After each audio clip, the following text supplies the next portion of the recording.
Economics মেজৰৰ mathematical economics পেপাৰখনৰ এক্সামিনেশ্যনত আহা এটা problem লৈছোঁ।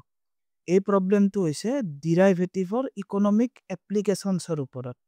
ইয়াতে দিয়া আছে প্ৰাইচ ইকুৱেশ্যন বা ইনভাৰ্স ডিমাণ্ড ফাংচন। উলিয়াব দিছে marginal revenue, slope of average revenue, slope of MR, elasticity of demand আৰু nature of the commodity. So আমি প্ৰথম আনসাৰটো উলিয়াও যে marginal revenue function. Marginal revenue কেনেদৰে উলিয়াই যে টোটেল ৰেভিনিউ ফাংচনক ডিফাৰেন্সিয়েট কৰি। বাট কুৱেশ্যনত টোটেল ৰেভিনিউ বা টিআৰ দিয়া নাই।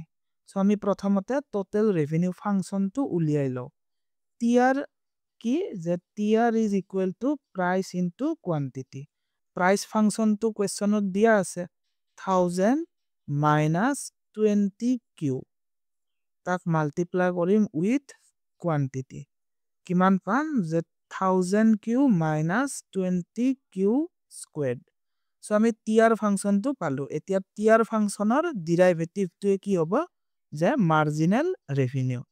Therefore MR equals D by DQ 1000Q minus 20Q squared equals 1000Q derivative কিমান 1000 minus 2 into 20 40Q. So আমি MR ফাংচনটো পালো। ইয়াতে লিখি থৈ দিছো MR equals 1000 minus 40Q.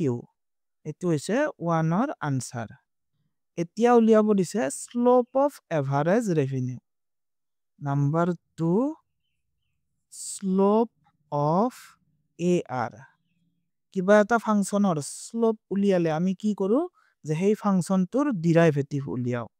Therefore derivative of average revenue D by DQ AR মানে কি average revenue is equal to price. So আমি AR or ঠাইত simply price লিখি দিও 1000 minus 20Q.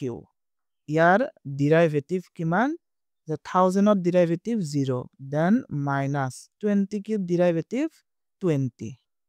So slope of AR কিমান পালো minus 20.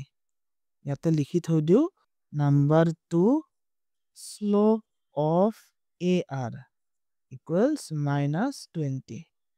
Now উলিয়াব দিছে slope of MR. MR কিমান পাইছিলো 1000 minus 40Q. So MR ফাংচনটো ডেৰিভেটিভ যদি উলিয়াও তেতিয়া হিয়ে কি হ'ব যে slope of MR. ইয়াতে লিখি দিছো number 3 slope of MR equals derivative of MR. MR আছে 1000 minus 40Q equals ইয়াৰ derivative কিমান হ'ব minus 40. So slope of MR উলিয়ালো কিমান পালো minus 40. এতিয়া উলিয়াও আমি যে elasticity of demand when Q is equal to 10. Quantity যেতিয়া 10 units হয় তেতিয়া price elasticity of demand কিমান হ'ব? Number 4 elasticity of demand at Q equals 10. আমি AR আৰু MR ফাংচন ইউজ কৰি elasticity of demand উলিয়াব পাৰো। তাৰ এটা ফৰ্মুলা আছে কি যে ED equals AR by AR minus MR.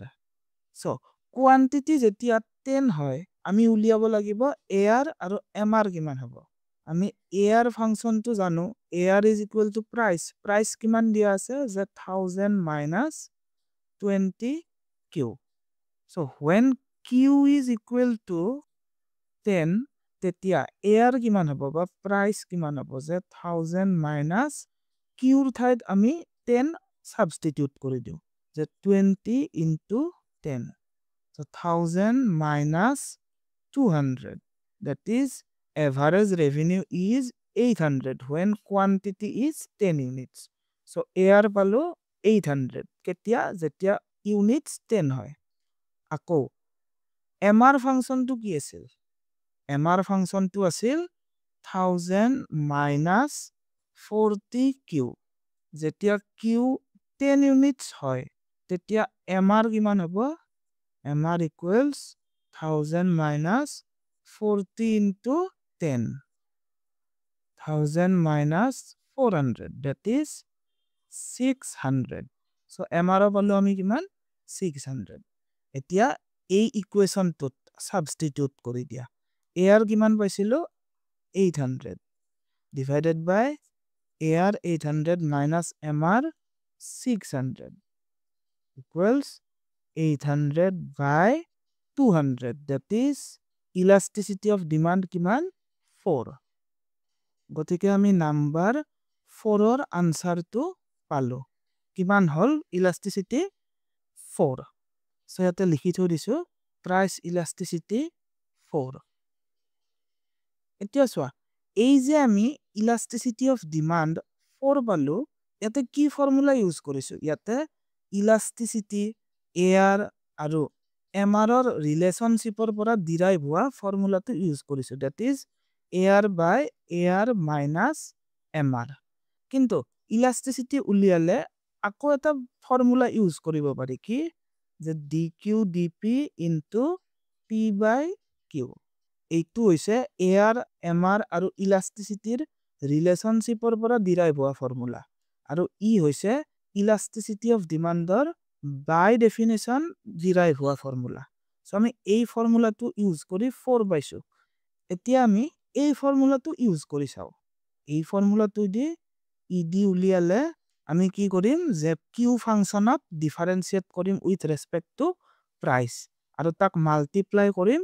p divided by q ৰে সো এই ফৰ্মুলাটো ইউজ কৰিবৰ বাবে আমি প্ৰথমতে এই পৰ্চনখিনি উলিয়াই লব লাগিব এতে আছে dq over dp that means আমি q ফাংশনক ডিফাৰেন্সিয়েট কৰিম with respect to p now q function টু কি আমাক দিয়া আছে price function দিয়া আছিল 1000 minus 20q so আমাক q function to লাগে so q variable to separate করা so minus 20q left lo na so plus 20q equals 1000 minus p 20 right lo na q equals 1000 minus p by 20 that is 1000 by 20 50 minus p by 20 so আমি q ৰ জাগাত এইখিনি লিখো যে 50 minus p by 20 এইখিনি মুছি দিও ইয়াক আকৌ সিম্পল ফৰ্মত লিখি দিও d by dp 50 minus ইয়াক কেনেদৰে লিখিব পাৰি 1 over 20 p 50 ৰ ডেৰিভেটিভ কিমান 0 then minus এইখিনিৰ ডেৰিভেটিভ কিমান হ'ব যে 1 by 20 সো আমি এই পৰ্চন খিনিৰ ভ্যালু উলিয়ালো এইখিনি কিমান পালো minus 1 by 20 now price কিমান হ'ব উলিয়াও p ফাংশনটো কি দিয়া আছে 1000 minus 20q আমি ইলাষ্টিচিটি কিমান ইউনিটত উলিয়াব লাগে 10 ইউনিটছত সো ইয়াতে 10 বহাই দিয়া 1000 minus 20 into 10 1000 minus 200 that is 800 so p আমি বহাই দিও 800 divided by q q কিমান 10 units এইখিনি সলভ কৰি কিমান পাও চাও minus ওপৰত হ'ব 800 আৰু ডিনোমিনেটৰত কিমান হ'ব 200 that is minus 4 therefore modulus ed কিমান পালো 4 so আমি ইলাষ্টিচিটিৰ ডেফিনেশনৰ পৰা ডিৰাইভ হোৱা ফৰ্মুলাৰ পৰাও 4 পালো আৰু AR MR আৰু ইলাষ্টিচিটিৰ ৰিলেশনশিপৰ পৰা ডিৰাইভ হোৱা ফৰ্মুলাটো ইউজ কৰিও কিমান পাইছো 4 পাইছো now lastত আমাক কি দিছে যে determine the nature of the commodity এতিয়া চোৱা যেতিয়া price elasticity greater than 1 হয় তেতিয়া commodity to কি হয় then the commodity is কি হ'ব luxury যেতিয়া price elasticity of demand 1 তকৈ বেছি হয় তেতিয়া সেই বস্তুটোৰ ডিমান্ড কি বুলি কয় ইলাষ্টিক বুলি কয় আৰু less than 1 হলে তাক inelastic demand বুলি কয় ইয়াতে greater than 1 ওলাইছে so এই বস্তুটো বা কমোডিটিটো এটা লাক্সাৰি কমোডিটি ই নেসেসাৰি বা এসেনশিয়াল কমোডিটি নহয় so এইখিনি হৈছে আমাৰ আনসাৰ থ্যাংক ইউ